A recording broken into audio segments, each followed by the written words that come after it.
In today's video, I'm going to teach you how to fix the online-offline issue on Steam in just 5 minutes. If you've ever encountered the frustration of not being able to connect to Steam, or your friends list showing as offline when you know your internet is working, then this guide is for you. Let's dive right into it.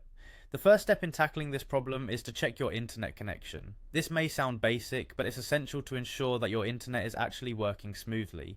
It's not uncommon to experience interruptions without realizing it. So, open up a browser or run a speed test just to make sure your connection is stable and there's nothing wonky going on with your internet service provider.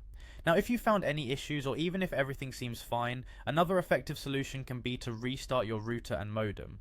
So go ahead and turn both of them off, wait for about 10 seconds, and then turn them back on. This can refresh your network connection and potentially solve problems you might not even be aware of.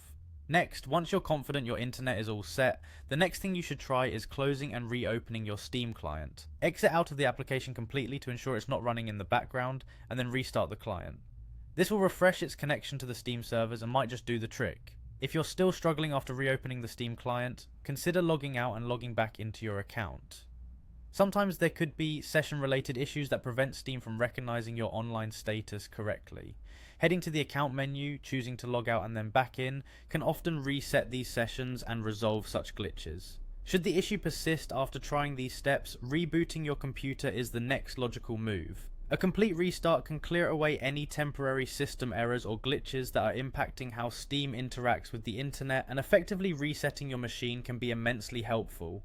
Finally, remember that a quick reboot is more than just powering on and off. It refreshes your system's memory and can clear up minor software glitches that are blocking Steam's online functions from working correctly. By following these simple yet effective steps, I hope you're now able to resolve the Steam online-offline issue swiftly. Fixing these hiccups tends to make a world of difference in getting back to your gaming sessions smoothly and without a hitch. Thanks for sticking around, and happy gaming.